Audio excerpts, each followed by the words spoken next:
Femme, réveille-toi, reconquis tes droits. Ces mots, c'est pas ton oncle raciste et misogyne qui les a prononcés au dernier repas de famille après le verre de trop, mais bien Olympe de Gouges. Olympe de Gouges, c'est la meuf la plus basée de l'année 1791. À la base, elle est issue d'une famille bourgeoise, mais pas noble. Vers 1770, son mari meurt, mais c'est pas grave parce qu'elle le trouvait giga maxi relou. Alors elle monte à Paris avec son fils. D'ailleurs, elle ne va pas se remarier et elle militera contre le mariage clérical en tant qu'institution. Et en même temps, on la comprend parce que se retrouver liée à un bouc hyper chiant pour le reste de sa vie, ça donne la flemme. Il y a plein d'autres activités cool à faire comme la littérature, les jeux vidéo, les hypogloutons, faire des vidéos marrantes sur l'histoire, mais c'est ce que je suis en train de faire. Arrivée à Paris, Olympe passe en mode shonen et fait un énorme blocage sur le fait de se cultiver et d'avoir un gros cerveau. Visiblement, cet entraînement intensif fonctionne super bien puisque la meuf nous sort juste Zamor et Mirza, une pièce de théâtre ultra engagée contre l'esclavage. Pas mal pour une meuf qui se trouve super conne. Vous avez déjà essayé d'écrire une pièce de théâtre? Parce que moi oui, et c'était nul. Roméo, mon Roméo. Quoi? Ça a déjà été fait? Bah, c'est pas grave. Olympe, elle se servait du théâtre pour faire du militantisme, parce qu'à l'époque, on assiste à une vraie théâtromanie. Et elle ne s'arrête pas là, puisqu'elle va ensuite publier une autre pièce et des essais sur la question coloniale, en prenant toujours l'arrêt de la tyrannie et l'égalité des droits.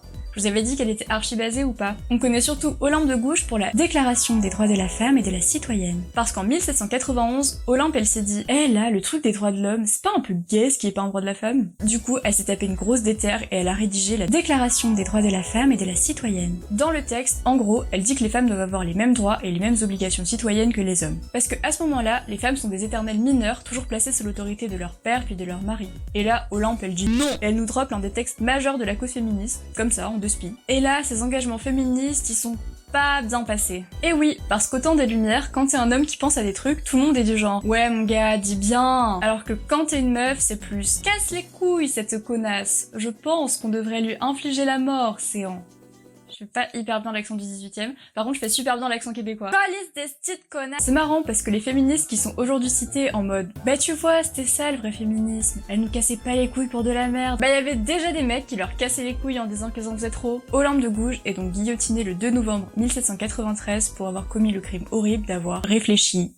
Non, en vrai c'est pas la seule à sauter sous la terreur parce qu'elle est en désaccord avec la team Robespierre, et quand même, le procureur de Paris, Pierre-Gaspard Chaumette, la traite de virago, c'est-à-dire une femme qui est jugée trop masculine. J'adore expliquer des mots, vous connaissez le mot écrouelle? Pendant son procès, pendant lequel elle se défend toute seule d'ailleurs, better call Olympe, Pierre-Gaspard Chaumette dit, je cite, « Vous sentirez que vous ne serez vraiment intéressante et digne d'estime que lorsque vous serez ce que la nature a voulu que vous fussiez. » Et là, on capte que son genre est peut-être la cause du pétage de plomb de Pierre-Gaspard. Heureusement qu'aujourd'hui c'est bien différent, et que la voix des femmes sur les sujets philosophiques, scientifiques ou sociaux est tout aussi entendue que celle des hommes. Et oui, cette vidéo est masky friendly! N'hésite pas à l'envoyer à ton pote Célestin qui a pété 600 balles en formation et qui baisse toujours pas. Bref, Olympe, le sang.